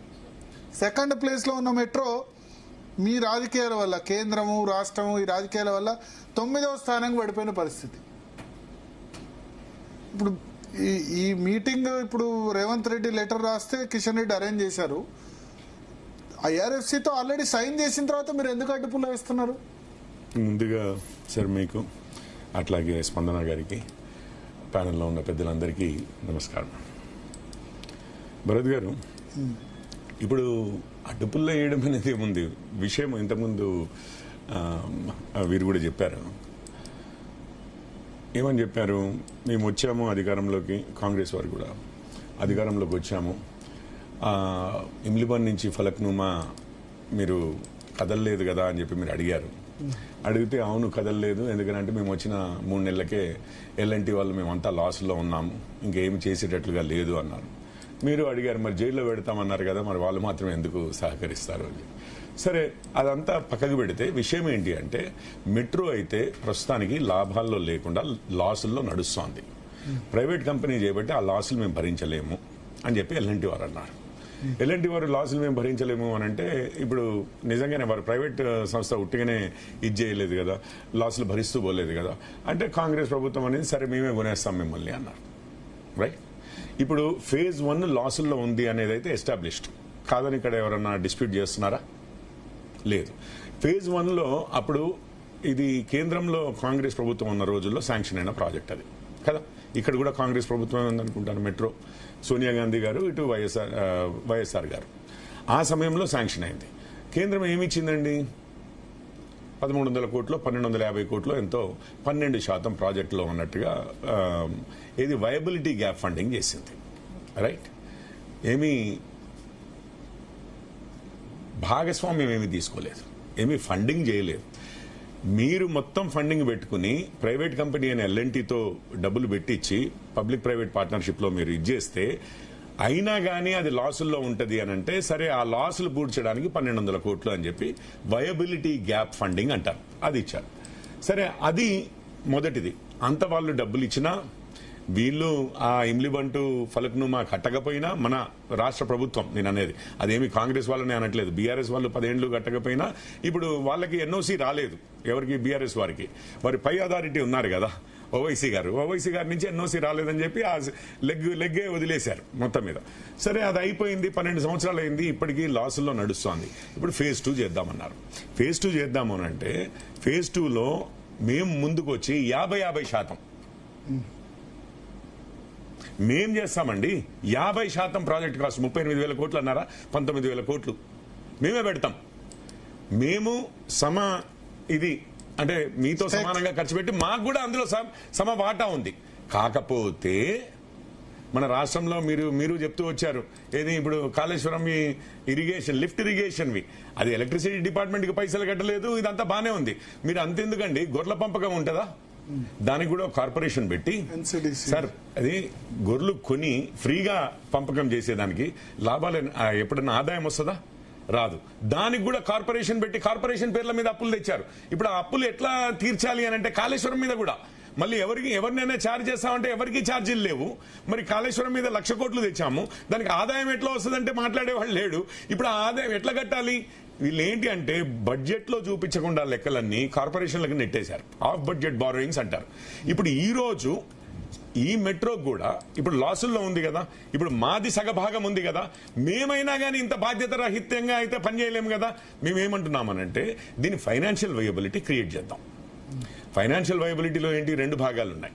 ఒకటి ఏంటి అంటే ముందుగా అసలు ఫస్ట్ ఆఫ్ ఆల్ దీన్ని ఫైనాన్షియల్ వయబుల్ చేయాలి అని అంటే మీరు టికెట్లు అమ్మితే అడ్వర్టైజ్మెంట్లు పెడితే వచ్చే డబ్బుని ఫస్ట్ మీరు ఏమంటున్నారు, నేను అప్పుల వాళ్ళకి పైసలు ఇస్తా అంటున్నారు. అప్పుల వాళ్ళకి పైసలు ఇస్తే మన ఆర్టీసీ లాగానే ఇది కూడా అవుద్ది. 4 రోజుల్లో అది నడవడం కూడా కష్టమవుద్ది. ఉద్యోగస్తులు ఇది ధర్నాలకి సమ్మెలకు దిగుతారు. అసలు మొత్తము వ్యవస్థనే అంటే ఇన్ఫ్రాస్ట్రక్చరే మొత్తము తుప్పుపట్టిపోయే పరిస్థితికి వస్తుంది. అట్లా కాదు, మీరేం చేస్తామంటే ఆపరేషన్స్ కి మనం టికెట్ల ఖర్చు ఆగండి సార్, ఇది ఒక్కటే ఫినిష్ చేస్తాం, ఒక్క లైనే ఫినిష్ చేస్తాం. ముందు ఆపరేషన్స్ కి పెడదాము. మీరు ఇప్పుడు గ్యాప్ ఉంది కదా, అది మీరు రాష్ట్ర ప్రభుత్వం బాధ్యత వహించి మీరు తీసుకొచ్చి పెట్టండి అని అంటున్నాం. అర్థమైంది కదా సార్? ఇప్పుడు మీరు తీసుకొచ్చి పెట్టండి అంటే మేము పెట్టము అంటున్నారు వాళ్ళు. అది కాకపోతే మరి ఇప్పుడు వయబిలిటీ లేదు, రాష్ట్ర ప్రభుత్వం బాధ్యత తీసుకుంటే, ఇంతకుముందు శరత్ గారు కూడా చెప్పారు ఏముందండి ఇంకో 10 ఎకరాలు అమ్మితేవచ్చు, లేకపోతే అప్పైనా తీసుకురావచ్చు అని. వాళ్ళ బాధ ఏంటంటే మేము దీనికి అప్పు తెచ్చి పెడితే మరి రేపు ఎఫ్ఆర్బిఎం రూల్ కింద, ఇప్పుడు మీకు అర్థమైందా భరత్ గారు, ఇప్పుడు ఎల్ఎన్టీ మీద అప్పులు తీసుకొస్తే ఎల్ఎన్టీ అంటున్నా, మెట్రో మీద అప్పులు తీసుకొస్తే మెట్రో కార్పొరేషన్ కి ఉంటాయి, అది నడుస్తోంది, ఆదాయం కూడా వస్తుంది, రెవెన్యూలో వస్తుంది. ఆ ఆదాయంలో నుంచి అప్పు కడతామంటే ఒక తీరు, కానీ ఆ ఆదాయంలో నుంచి నువ్వు అప్పులకు పైసలు కడితే నువ్వు మెయింటెనెన్స్ కి ఏముంటది అని చెప్పి అసలు వయబిలిటీ ఉండదు కదా అని చెప్పి ఇప్పటికీ ఫేజ్ 1 వయబిలిటీ లేకుండా పోయింది. ఫేజ్ 2 కూడా చేసి వయబిలిటీ ఎక్కడి నుంచి వస్తుంది అనేది క్వశ్చన్. అందుకని ముందు ఆపరేషన్ గా డబ్బులు వాడదాము, నీ వాటాగా నువ్వు పైసలు తీసుకురా, దీన్ని వయబుల్ చెయ్యి. వయబుల్ చేస్తామంటే వాళ్ళు ఏంటి అంటే మాకు ఎఫ్ఆర్బిఎం రూల్స్, మళ్ళీ మేము వేరే వాటికి అప్పులు తెచ్చుకోలేము కదా, మేము ఈ లెక్కలు కూడా మాకు ఎఫ్ఆర్బిఎం రూల్ లెక్కల్లో వేసేసి మాకు వేరే అప్పులు తెచ్చుకోవడానికి అవకాశం తగ్గిస్తారు కదా మీరు అని చెప్పి. ఇదంతా ఏం లేదండి, రాజకీయం ఏమీ లేదు ఇందులో. వయబిలిటీ అడగడం రాజకీయం అయితే నిజంగానే వయబిలిటీ అడుగుతున్నాం. మీరు అడుగుతుంది ఒకటి, ఇప్పుడు వాళ్ళు మెట్రో రైలు ఆపరేషన్ కు పెట్టుకుంటారు, లేదా రుణాలు పెట్టుకోరు. మెట్రో రైలు ఆగిపోయే సిచ్యువేషన్ వస్తే రాష్ట్ర ప్రభుత్వానికి ఎంబ్రాస్మెంట్ కదా, ఏదో విధంగా వాళ్ళ సొంత బడ్జెట్ నుంచైనా తీసుకొచ్చి చేస్తారు కదా. ఆపేస్తారా మెట్రో రైలు? ఆపేస్తారా? ఒక్క విషయం, మీకు ప్రైవేట్ కంపెనీలు అసలు కార్పొరేషన్లు ఎలా నడుస్తాయో తెలుసు కదా. ఒక కంపెనీలో మీకు 50% వాటా ఉంది, నాకు 50% వాటా ఉంది. ఎవరు ఆపేస్తారా అనేది, అసలు మీది వాటా ఎంత, నాది వాటా ఇద్దరిది సమానం. ఆర్టీసీ బస్సు 2 రోజులు ఆగితే మీరు ఇంతకుముందు దానికి సమాధానం ఇచ్చారు భరత్ గారు. ఎలక్ట్రిసిటీ డిపార్ట్మెంట్ 2 ఒకటే చేయబట్టి నడుస్తున్నాయి అంటున్నారు. ఇక్కడ కూడా వీడు అప్పులైనా గానీ ఎండీ ఎవరు, వీళ్ళు పెట్టిన ఎండీఏ కదా, ఐఏఎస్ ఆఫీసర్ ఐపీఎస్ ఆఫీసర్ ఉంటాడు, ఆయన పోయి సీఎం అడుగుతాడా? అడగలేడు. కాబట్టి అది అప్పుల్లో ఉన్న ఆ వీల్సే ఊడి పడిపోయి అసలు మొత్తము ఇంజన్లు తుప్పుపట్టిపోయినా ఎవరు ఏం అడగరండి. ఎట్లా అడుగుతారు? కేవలం ఉద్యోగస్తులు ఆత్మహత్యలు చేసుకుంటారు. ఆర్టీసీ కూడా స్ట్రైక్ చేస్తే ఏం చేశారు, 3 రోజుల్లో క్లోజ్ చేసి మళ్ళీ బస్సులు రన్ అవుతున్నాయి కదా, ఇబ్బంది లేకుండా రన్ అవుతున్నాయి కదా. ఆర్టీసీ కూడా మీరు భరత్ గారు 10,000 కోట్లు ఇచ్చింది గవర్నమెంట్. ఒక్క నిమిషం, ఇబ్బంది లేకుండా రన్ అవుతున్నాయి కదా అంటున్నారు. ఇప్పుడు 2000 అయితే మనము PM ఈ బస్ స్కీమ్ కింద ఒక్క పైసా రాష్ట్రం కట్టకుండా 2000 బస్సులు ఇచ్చాం. ఓకే, అవి బస్సులు వచ్చాయి చేయబట్టి. లేకపోతే నడుస్తోంది అంటే నడుస్తోంది అన్న టైప్ లో ఉంటే ఎక్కడ సేవలు సరిగ్గా లేకుండా, వసతులు సరిగ్గా లేకుండా, ఏమీ లేకుండా రాష్ట్ర ప్రభుత్వం సార్ మీరు 2 బస్సులు వాళ్ళు రుణాలు ఎట్లా కడతారనేది రాష్ట్ర ప్రభుత్వం. మేము 50% వాటాదారులం. అయితే కాదు కదా, డిఫాల్ట్ అయింది లేదు కదా. అది కాదు, మేము 50% వాటాదారులం. వయబిలిటీ చూడండి అంటే మీరు అవును, కొత్త 50% వాటా, దానికి వయబిలిటీ చూపించమంటున్నాం. ఫేజ్ 2 లో 50% వాటా. ఇప్పుడు మనం ఫేజ్ 1 గురించి డిస్కస్ చేస్తున్నాం. ఫేజ్ 1 కు లోన్ గురించి డిస్కస్ చేస్తున్నాం. ఫేజ్ 1 ఇప్పుడు అంతా ఇష్యూ ఎక్కడ వచ్చింది తెలుసా అసలు?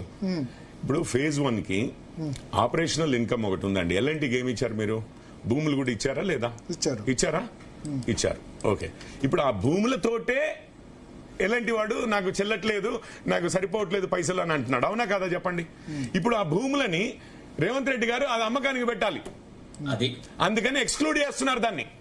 మనం ఏమంటున్నామంటే ఆ భూములు పెడితేనే, అది ఎల్ఎన్టీకి ఇస్తేనే ఫేజ్ 1 వయబుల్ కాలేదు నాయన.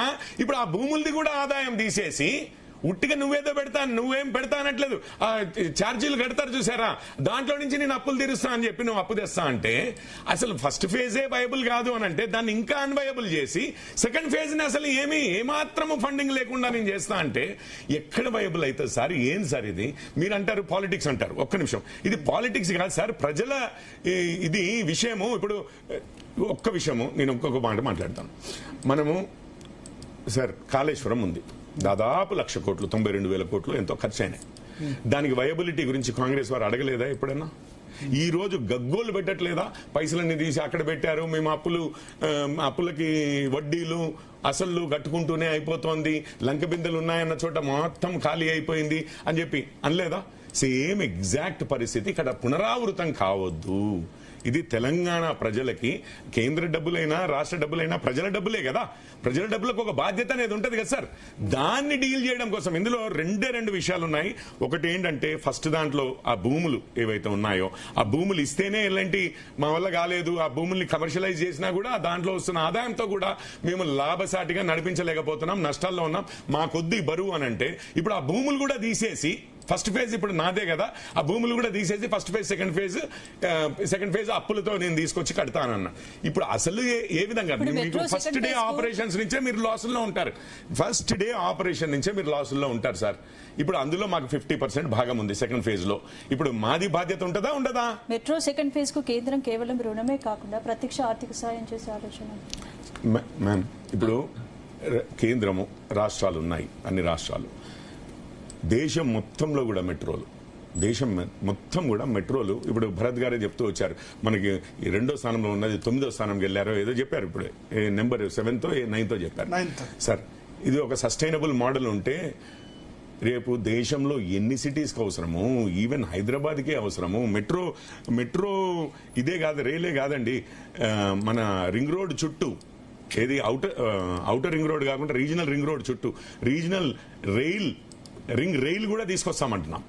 అరే మీరు ఈ ర్యాపిడ్ ట్రాన్స్పోర్ట్ సిస్టమ్ అది కూడా తీసుకొస్తామంటున్నాం. మేము ఎన్ని విషయాలు తీసుకొస్తామని అంటున్నామంటే మీరు అన్నారు సరే మొత్తం తీసుకొచ్చి పెట్టొచ్చు కదా కేంద్రం నుంచి అయినా కానీ సస్టైనబుల్ ఉండాలి కదా మ్యామ్. మీరే అడుగుతారు ఇప్పుడు మనము కాళేశ్వరంలో మొత్తం తీసుకొచ్చి పెట్టారు, అట్లాగే ఏమైంది ఈ రోజు రాష్ట్రం ఏ పరిస్థితుల్లో ఉంది?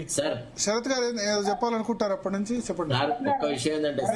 సగం కట్ అవుతున్నారు, కెమెరా కరెక్ట్ గా పెట్టుకోండి. ఎస్ సార్ అది కొంచెం వెనక్కి జరగండి. ఎస్ తీసారు, కొంచెం సెట్ చేయండి. శరత్ గారిని పూర్తిగా కనబెట్టండి చూడండి ప్రేక్షకుల కోసం. సగం మాత్రమే ఇందాక కెమెరా కరెక్ట్ గా సెట్ చేసుకోలేదు సార్ ఇవాళ. సార్ విషయం ఏంటంటే సార్, యాక్చువల్లీ నాకేమో సగమేమో వర్క్, సగమేమో ఈ డిబేట్లు. తర్వాత రెండోది ఆ క్లయింట్లను కంట్రోల్ చేసుకోవాలి. సార్ ఏంది రోజు పర్లేదు, వాళ్ళ 8 o'clock మిమ్మల్ని వదిలేస్తానులేండి, ఒక 10-15 నిమిషాలు వదిలేస్తాం, తర్వాత క్లయింట్ చూడండి. సార్ భరత్ గారు, I'm not criticising for the sake of criticism. My point is this: ఇప్పుడు గవర్నమెంట్ ఫార్మేషన్ తర్వాత what are the priority items before the government అనే దాని మీద ఎక్కడన్నా ఒక అఖిలపక్ష meeting or this problems only of Revanth Reddy and his family or this problems of the state? చెప్పండి మీరు. ఏ ప్రాధాన్యత రంగాల మీద ఎవడైనా కొత్త ప్రభుత్వం ఏర్పడేది సార్? పెద్ద మేధావులు ఉన్నటువంటి ముఖ్యమంత్రులు కూడా ప్రతిపక్షాలతో ఒక అఖిలపక్షం మీటింగ్ పెట్టేసి ఒక వ్యవహారాలు చేసినవాడు. అది కాకుండా పార్లమెంట్ బడ్జెట్ సమావేశాల కంటే ముందు ముఖ్యమంత్రి మన రాష్ట్రానికి, అంటే ప్రతి రాష్ట్రంలో ఉన్నటువంటి మా ఎంపీలతోని, ప్రతిపక్షాలు అధికార పక్షంతో పాటుగా కేంద్ర మంత్రులు మన రాష్ట్రం నుంచి ఎవరున్నారో వాళ్ళతో కలిసి మీటింగ్ పెట్టి వ్యవహారాలని సెట్ చేశాడు. ఇప్పుడు ఇవాళ ఏదైతే కొంత ఇచ్చిపుచ్చుకునే ధోరణి ముఖ్యమంత్రి ప్రదర్శిస్తున్నాడో, ఈ ఆలోచన సరళి ఇంతకు ముందు ఉంటే బాగుండేది. ప్రాబ్లం ఎక్కడ వస్తుందంటే, సూర్యుడి చుట్టూ భూమి తిరుగుతున్నది, రేవంత్ రెడ్డి ప్రభుత్వం భూమి చుట్టూ తిరుగుతున్నది సార్. ఇదంతా రియల్ ఎస్టేట్ ఓరియంటెడ్ రాజకీయాలు జరుగుతున్నాయి తప్ప స్టేట్ ఇంట్రెస్ట్ అనేది పక్కకు పోయింది. తర్వాత హీ డజంట్ హ్యావ్ క్లారిటీ. అసలు fundamentally what should be the priority item అనే దాని మీద అబ్సల్యూట్ క్లారిటీ లేదు. ఇప్పుడు అదే ఎంవిఎస్ రెడ్డిని బూతులు తిట్టినాడు రాజమండ్రి వాడు, అట్లా ఇట్లా అని కేసీఆర్ టైంలో తిట్టినాడా? ఆయన రిటైర్ చేసి అడ్వైజర్ గా పెట్టుకున్నాడా? ఇప్పుడు నేను అనేది ఏంటంటే, నువ్వు ఒక మంచిగా పనిచేస్తున్న ఆఫీసర్ను నువ్వు ఆయన క్యారెక్టర్ మీద అసాసినేట్ చేస్తేవి, ఆయనను పని చేయకుండా చేసి తిడితే నీకేం అవగాహన లేదు. మరి ఒకవేళ ఆయన నిన్న పనికిరానివాడైతే ఈ రోజు నీకు ఎట్లా అడ్వైజర్ గా పనికొస్తాడు? అంటే నీవు ఏదేంట్లో కూడా ప్రభుత్వం వచ్చినాక ఫస్ట్ ఆఫ్ ఆల్ ఏం చేసినాడు, కేసీఆర్ కి ఎవరైతే అనుకూలంగా ఉండిరో వాళ్ళ మీద, కొంతమంది మీద ఒక రకమైనటువంటి డౌట్ఫుల్ అట్మాస్ఫియర్ బిహేవ్ చేస్తున్నాడు. తర్వాత క్లారిటీ లేదు. రెండోది, తన పరిపాలన అనుభవం లేని తనాన్ని తను కప్పిపుచ్చుకోవచ్చు ముఖ్యమంత్రులు. ఇంతకంటే తక్కువ చదువుకున్న ముఖ్యమంత్రులను చూసినాం, బెంగాల్లో లాంటి వాళ్ళని వీళ్ళు. కానీ వాళ్ళ విజ్ఞతతో వాళ్ళ దగ్గర టాప్ ఆఫీసర్లు ఉండేవాళ్ళు. ఇప్పుడు ఉట్టిగానే 9.5 సంవత్సరాల పాలన సాగిందా కేసీఆర్ ప్రభుత్వంలో? కేసీఆర్ కి ఎవరు అనుగుగా ఉండిరి, ఎవరు సహకరించినారు, ఎవరు ఏ ఆలోచనలు ఇచ్చినారు అని వాళ్ళని గ్రహించి ఉపయోగకరంగా ఉన్న ఆఫీసర్లను పెట్టుకుంటే అయిపోయేది. మా దుర్మార్గులని వాడిని వీడినేమో దగ్గర ఉంచుకున్నాడు, అందరినీ అసలు వాళ్ళని అందరినీ దూరం కొట్టినాడు. అంటే మాకు తెలుసు కదా, I use to interact with these officers కాబట్టి చెప్తున్నాను. సమ్ ఆఫ్ దీస్ ఆఫీసర్స్ ఇప్పుడు వాళ్ళకి ఏముంటదండి, they are obliged to follow their own discipline conduct. వాళ్ళకి అదే ఉంటుంది. టాప్ ఆఫీసర్లు ఎవరు కూడా ఎవరికి ఏం కొమ్ముగాయరు. కాకపోతే కొంత పొలిటికల్ డామినేషన్ అది ఇది ఉంటుంది. నేను అనేది ఏంటంటే, ఈ రకమైనటువంటి ఇచ్చిపుచ్చుకునే ధోరణి ముఖ్యమంత్రి కనుక మొదటి 6 నెలల్లో ప్రదర్శించుంటే చాలా వరకు వ్యవహారాలు సాగేటివి.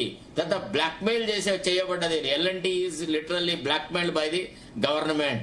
తర్వాత రెండోది, ఎంతసేపు L&T కూడా ఇప్పుడు ఇంత ప్రాజెక్టు 13,000-14,000 కోట్లు ఖర్చు పెట్టి అంత పెద్ద ప్రతిష్టాత్మకంది, మన దగ్గరే 2 తప్పులు. కాళేశ్వరంలో అక్కడ మేడిగడ్డ కుంగిపోయింది, L&T కట్టింది.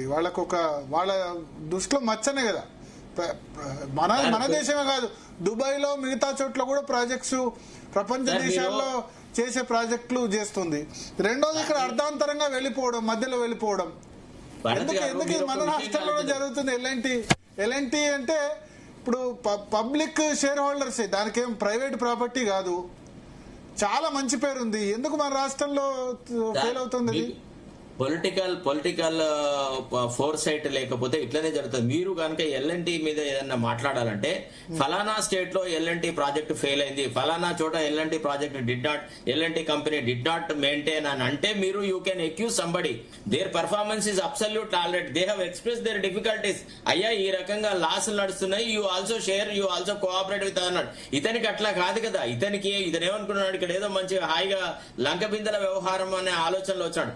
ఒక్కసారి సార్, ఇప్పుడు ప్రతిసారి రాజకీయాలను తీసుకొచ్చి మాట్లాడేటప్పుడు అప్ టు పార్లమెంటరీ ఎలక్షన్స్ వరకు బీజేపీకి కొంత అనుమానాలు అవి ఉన్నా, పార్లమెంట్ ఎలక్షన్స్ తర్వాత బీఆర్ఎస్ కి ఒక్క సీటు కూడా రాలేదు. Why would they associate with BRS? ఒకసారి ఆలోచించండి మీరు దయచేసి. Why should BJP associate with BRS which doesn't have any representation in the Lok Sabha? అప్పుడు వాళ్ళు ఏమంటారు, వాళ్ళు మెయిన్ డెవలప్ కావాలనుకుంటారు. ఇంకా ఇద్దరు కలిసి కావాలంటే బీఆర్ఎస్ ని పొందబెట్టాలని ట్రై చేస్తారు. ఇటు బీజేపీ అయినా తర్వాత ఇదైనా. తర్వాత రీజనల్ పార్టీస్ పట్ల బీజేపీ యొక్క యాటిట్యూడ్ మనం చూస్తున్నాం ఇటీవల కాలంలో. ఎట్లా how they are literally vertically splitting all the political regional parties in the country. మనం ముంచెత్తి కంకడానికి అర్థం ఎందుకండి? ఇవన్నీ చూస్తూ కూడా ఒట్టిగనల్ల కిషన్ రెడ్డి కేటీఆర్ ఇద్దరు కలిసి ఉన్నారు, అది చేశారు ఇది చేశారు, ఎందుకు మోస్తారు? Why should they take the weight of BRS? Krishnateja గారు చెప్పండి ఎందుకు. ఇక నా ఫినిషింగ్ టచ్ ఒకటే భరత్ గారు, ఇందాక శరత్ గారు చాలా మంచి పాయింట్ వేశారు. ఎందుకు ఎవరిని పిలవట్లేదు, ఎందుకు అఖిల పక్షం పెట్టడం లేదంటే, తెలంగాణ ఏర్పాటైన తర్వాత కేసీఆర్ గారు ప్రతిపక్ష నేతగా ఆ రోజు మీరు విశ్లేషకులు మొదటి మాట ఏమడిగారు? నేను సలహా సూచనలు ఇవ్వడానికి సిద్ధమన్నారు. ఇవాళ కేసీఆర్ గారు నిజంగా వచ్చి నేను డెఫినెట్ ఢిల్లీకి వస్తా, ప్రతి ఒక్క భాగంలో నేను ముందుంటా, డెఫినెట్ అఖిల పక్షం ఏర్పాటు చేయమని అడగమనండి. ముఖ్యమంత్రిగా ఏర్పాటు చేయకపోతే నేను వకాల్తా తీసుకుంటా. ఆయన అడగరు, అహంకారం దక్కించుకోరు. ఇంకోటి, ఎందుకు ఎల్ఎన్టీ మన రాష్ట్రంలో ఇలా అవుతుంది అంటే, మేడిగడ్డ నుంచి మొదలు పెడితే ఈ రాక, మేడిగడ్డ నుంచి మొదలు పెడితే ఎల్ఎన్టీ ఈ రోజు రాక, కనీసం ఒక్కసారి ప్రతిపక్ష నాయకుడు సభకు వచ్చి మాట్లాడాడా? మాట్లాడకపోయినా ఆఫ్ ద రికార్డర్ ఎల్ఎన్టీ పైన మాట్లాడాడా? ఎందుకు మాట్లాడటం లేదు? దీనికి ఎవరు ఉన్నారు? సరే, కిషన్ రెడ్డి గారు దీనిపై ఏం మాట్లాడారు? ఎంతసేపు మేడిగడ్డ కుంగింది అంటున్నారు కదా. లక్ష్మణ్ గారు సిబిఐ ఎంక్వైరీ అనగా ఇవాళ మేడిగడ్డ ఎల్ఎన్టీ పైన వీళ్ళు ఎందుకు మాట్లాడటం లేదు? ఇవాళ ఎల్ఎన్టీ 100% స్టేక్ ఇచ్చేస్తుంది, వీళ్ళు కాంట్రిబ్యూట్ చేస్తున్నారు, ఓకే. 100% తెలంగాణ గవర్నమెంట్ పర్చేజ్ చేస్తుంది, వెరీ వెల్ అండ్ గుడ్. మరి ఇందా కిషోర్ గారు కూడా చెప్తారు, ఇప్పుడు చెన్నై, ఇప్పుడు మనం మీ జరగక ముందు నేను ఎక్కడో చూస్తున్నా సోషల్ మీడియాలో, చెన్నైకి ఇప్పుడు శాంక్షన్ చేస్తారు ఈ రోజు ఎవరు? కేంద్ర ప్రభుత్వం ఒక స్పెషల్ గ్రాంట్. మరి ఇప్పుడు నాకు ఆ పరిణామాలు చూస్తే తెలంగాణ కూడా గ్రాంట్ అవుతుంది అనిపిస్తుంది. కానీ గ్రాంట్ అయిన తర్వాత ఒక్కటి అందరు గుర్తుపెట్టుకోవాలి ఏంటంటే, ఆపరేషన్ అండ్ మెయింటెనెన్స్ కాస్ట్ అనేది వేరియబుల్.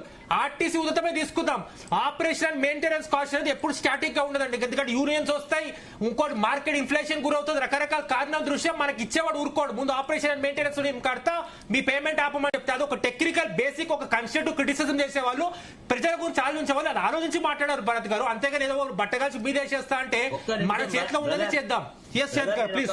ఒక ప్రశ్నకు సమాధానం చెప్పండి మీరు, ఒక ప్రశ్నకు సమాధానం చెప్పండి. ఇప్పుడు for example centre and state sponsorship లో 50% షేర్ లో నడుస్తున్న ప్రాజెక్టులు ఉండగా మీకు నాకు కొత్తగా ఆర్థిక సమస్యలు ఉన్నాయి, సపరేట్ సమస్యలు ఉన్నాయి అని నా పట్ల ఓవర్ ఫేవరెటిజం చూపెట్టు అని అంటే సెంట్రల్ గవర్నమెంట్ చూపిస్తుందా? అట సాధ్యం అవుతుందా?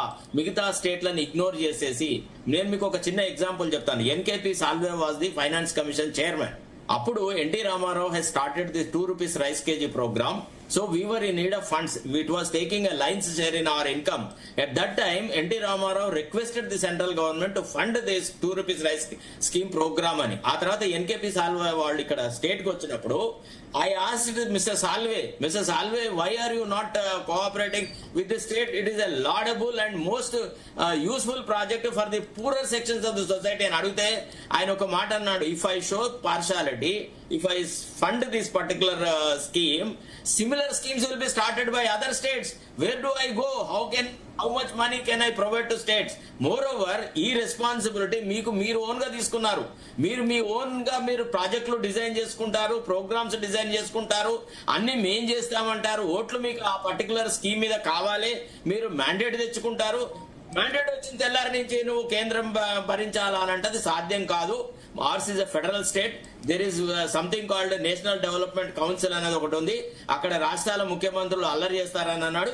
ఇప్పుడు నీతి ఆయోగ్ ఉంది. నువ్వు నీతి ఆయోగ్ ఎందుకు పోలే? ఎందుకు did you not raise this issue in NITI Aayog? Why did you boycott?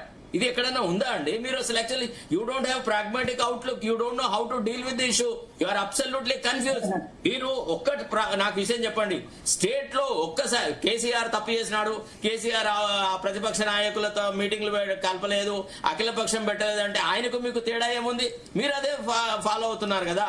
తర్వాత రెండోది, ప్రభుత్వం ఏర్పడినప్పటి నుంచి కేసీఆర్ ను వ్యక్తిగత దూషణలతోనే ముఖ్యమంత్రి కాలం గడిపినాడు తప్ప ఎప్పుడు కూడా ఆయన వయసులో పెద్దవాడు, అనుభవంలో కొంత ఉన్నవాడు, 9.5 సంవత్సరాల పరిపాలన చేసినాడు, ఆయన సలహాలు మనకు ఉపయోగపడుతున్న కొద్దిపాటి గౌరవం మనం ప్రదర్శించినాడా?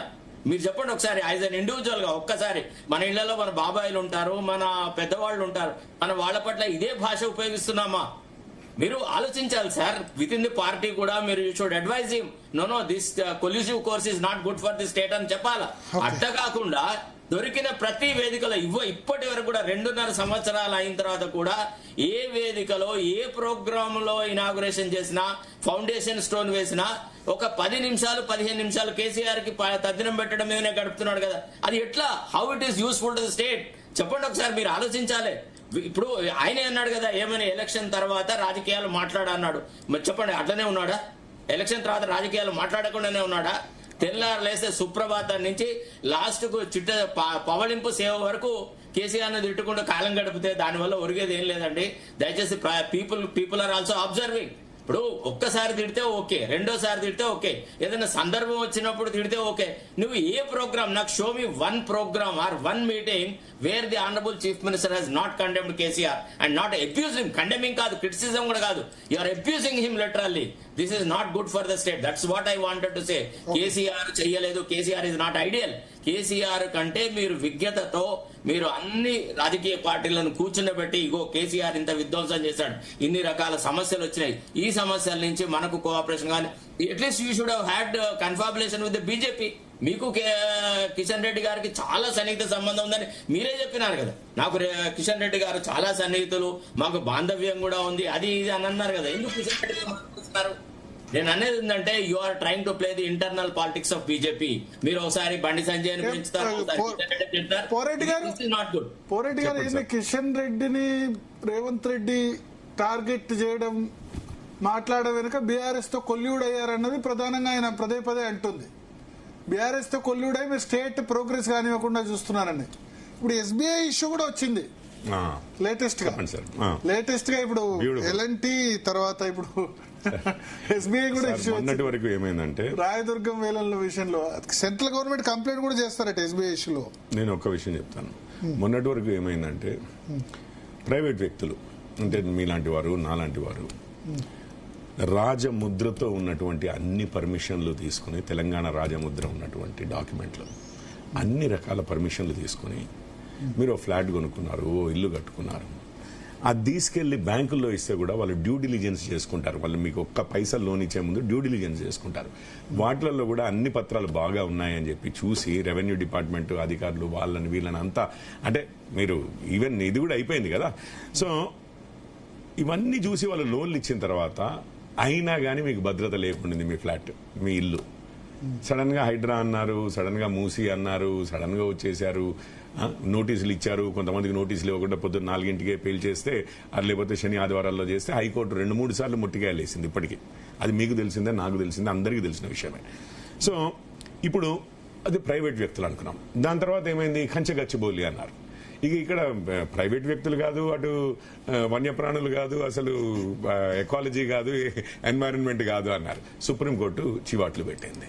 ఇప్పుడు ఆఖరికి పబ్లిక్ సెక్టర్ యూనిట్స్ మీద కూడా పడి వాళ్ళ ఆస్తుల్ని కూడా మీరు నిజంగా చెప్పండి, ఫైనల్ సెటిల్మెంట్ అయిందా? కాలేదు. ఒక పైసా ఏమన్నా కాంపెన్సేషన్ పే చేశారా? మేము అయింది అని అంటే వాళ్ళు పైసలు పెట్టి కొనుక్కున్నారు కదా. మీరు క్యాన్సిలేషన్ చేశామంటే మరి క్యాన్సిలేషన్ చేసినప్పుడు వాళ్ళకి కాంపెన్సేషన్ కూడా ఉంటుంది కదా, ఆల్టర్నేటివ్ ఉంటుంది, ఇంకేదో అగ్రిమెంట్ ఉంటుంది, ఆ అగ్రిమెంట్ చూపించండి. అవన్నీ లేకుండా ఎంత ధైర్యంగా, మరి వారి ధైర్యం ఏందో, వారి ఇదేందో, ఇదేది బయట ప్రైవేట్ గా 2 రిజిస్ట్రేషన్లు 3 రిజిస్ట్రేషన్లు, ఇది 2వ రిజిస్ట్రేషన్ అవుతుంది కదండి. నాకు ఎస్బీఐకి రిజిస్ట్రేషన్ ఉంది. ఈ రోజు ఎవరో గౌరవ డెవలపర్స్ అని చెప్పి వారికి నేను ఎన్నో 1200 కోట్లకి అమ్మేసి డబుల్ రిజిస్ట్రేషన్ చేసినట్టే అవుద్ది కదా ఒకవేళ నిజంగానే ట్రాన్స్ఫర్ చేస్తే. ఇట్లాంటివి ఏంటంటే అది యాక్చువల్లీ నిజంగానే 2 years కట్టకుంటే ఉంది కదా ప్రొవిజన్. ప్రొవిజన్ ఉంటే 2 years 20 years what ever it is. నువ్వు ఐకియాకి ఇచ్చావు, డెలాయిట్ కి ఇచ్చావు, రైట్, ప్రైవేట్ కంపెనీలు అన్నిటికీ ఎక్స్టెన్షన్లు ఇచ్చావు, రైట్. మీరు అంతకుముందు బీఆర్ఎస్ ప్రభుత్వమే క్యాన్సిల్ అంటే వాళ్ళు కోర్టుకు వెళ్లారు, కోర్టుకు వెళ్తే నో అన్నారు. ఆ క్యాన్సిలేషన్ నోటీస్ కూడా వాళ్ళు వాపస్ తీసుకున్నారు.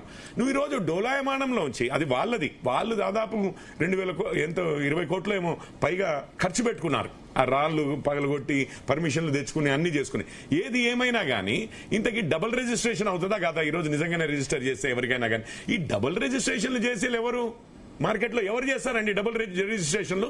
ఈ రోజు ప్రభుత్వము ఇటు ప్రైవేటు సంస్థలే, ప్రైవేటు వ్యక్తులే కాదు, పబ్లిక్ సెక్టర్ యూనిట్స్. మీ కేంద్ర ప్రభుత్వం, మీరు ఇంకొకటి కేంద్ర ప్రభుత్వం దగ్గరికి వెళ్తా అన్నా. ఎందుకండి నిన్నగాక మొన్న మేము 83.4 ఎకరాలు డిఫెన్స్ భూమి రాష్ట్ర ప్రభుత్వానికి ఇస్తే, ఈరోజు నువ్వు ఈ 5 ఎకరాలు కూడా ఎస్బీఐకి ఇచ్చింది. అది ప్రభుత్వ రంగ సంస్థ, అది ప్రజల సంస్థ, అదేమి ఎవరిదో ప్రైవేట్ సంస్థ కూడా కాదు. నువ్వు ప్రైవేట్ రంగానికి అంతా ఎక్స్టెన్షన్లు ఇచ్చావు, ప్రభుత్వ రంగానికి మాత్రం అట్లీస్ట్ ఆ కంక్లూజన్ కూడా తీసుకురాకుండా కోర్టుల్లో కూడా నిలవనటువంటి నిర్ణయం చేసి ఇప్పుడు వాళ్ళని ఎవరినో ఇప్పుడు రేపు మన రాష్ట్ర పరిస్థితి ఏంది? ఎవడన్నా నమ్ముతాడా? నువ్వు ఆక్షన్లు వేస్తే ఎవడన్నా కొనడానికి ధైర్యంగా వస్తారా? ఎందుకంటే ప్రభుత్వం దగ్గర నుంచి కొనుక్కున్నామంటే ఇవన్నీ వ్యాలిడ్ ఉంటాయి అని అనుకునేది. ప్రభుత్వం సర్టిఫికేట్లు ఇచ్చింది అంటే వ్యాలిడ్ అని చెప్పి బ్యాంకులు లోన్లు ఇచ్చాయి. అట్లాంటి ఇండ్లు కూలగొడతావు, అట్లాంటి భూములు నువ్వు డబుల్ రిజిస్ట్రేషన్లు చేస్తావు. ఇది ఎక్కడి అన్యాయము? ఏంది అసలు? బయట ప్రైవేట్ వాడు ఎవడన్నా చేస్తే ఇప్పటికి 420 కేసులో జైల్లో పడేసేవాళ్ళు. అది పరిస్థితి. అట్లాంటిది నువ్వు ఇట్లా చేసుకుంటూ ఏం మాట్లాడుతున్నారు సార్? మళ్ళీ కేంద్రం సహకారం చేయలేదా? నిన్ననే కదా 84 ఎకరాలు మేము ఇచ్చింది కేంద్రము. అది రక్షణ శాఖవి. మీకు తెలుసు, రక్షణ శాఖవి, రైల్వే శాఖవి. 1 ఇంచు భూమి అంటే వాళ్ళు సంవత్సరాలు చేస్తారు. అట్లాంటిది పోనీ నైని కోల్ బ్లాక్ అండి, 10 సంవత్సరాలు కేసీఆర్ గారు ఉన్నారు ఒరిస్సాలో. అది దాన్ని ఎక్స్ప్లోయిట్ చేయలేకపోయారు. 10 సంవత్సరాలు కూడా మనము గ్రాంట్ చేసింది 10 సంవత్సరాలు కూడా. వచ్చి కిషన్ రెడ్డి గారు మా ప్రభుత్వం అక్కడ రాగానే కొన్ని వేల ఎకరాలు, 1500 హెక్టార్లో ఏమో, 1250 హెక్టార్లో ఏమో, హెక్టార్లు అంటే 2.5 ఎకరం ఈచ్, దాదాపు కొన్ని వేల ఎకరాల భూమిని డీనోటిఫై చేయించి ఫారెస్ట్ ల్యాండ్ నుంచి రాష్ట్రానికి అప్పచెప్తే అప్పుడు కదా అక్కడ మనం స్టార్ట్ చేసింది. ఏ విధంగా హెల్ప్ చేయలేదు? ఎందుకు హెల్ప్ చేయలేదు? మేము రేపు నేను చెప్తున్నాను కదా, నేను గ్యారంటీగా మళ్ళీ గట్టిగానే చెప్తున్నాను ఈ మాట, మెట్రో ఎక్స్పాన్షన్ అవుతుంది ఈ రాష్ట్రంలో. మేము 50% మా వాటా పెట్టి చేస్తాము. రాష్ట్రం మెడల్ వంచైనా చేపిస్తాం. క్లోజ్ చేద్దాం ఈ టాపిక్. ఒక్క నిమిషం సార్ భరత్ గారు. ఇప్పుడు రాష్ట్రంలో అంటే మన దగ్గర ఇప్పుడు ఈ సైబరాబాద్ తర్వాత ఈ కమిషనరేట్లలో సెకండ్ సేల్ ని చీటింగ్ కింద పెట్టి సెకండ్ సేల్ చేసిన వాళ్ళని నాన్ బెయిలబుల్ అఫెన్సెస్ బుక్ చేసేసి కోర్టులలో రిమాండ్ తీసుకున్నారు, ఇగ్నోరింగ్ ది ఫ్యాక్ట్ దట్ మనకి ఏది బిలో 7 years ఉన్న వాటిలలో కూడా అసలు అరెస్ట్ చేయొద్దని ఉన్నా గానీ సెక్షన్స్ ఆర్డర్. నిన్న రాత్రి బృందావన్ కాలనీలో ఇట్లాంటి కేసు ఒకటి బుక్ అయింది. మేము రెగ్యులర్ గా డీల్ చేస్తున్న కేసులు. ఇప్పుడు స్టేట్ గవర్నమెంట్ చేసిన పని is it not worse than cheating? చెప్పండి సార్ మీరు. అంటే నాకు మాట్లాడితే ఎస్బీఐ మరి వేలం పెట్టినప్పుడు ఏం మాట్లాడలేదు, వేలం మొత్తం అయిపోయిన తర్వాత వాళ్ళు రెస్పాండ్ అయినారు.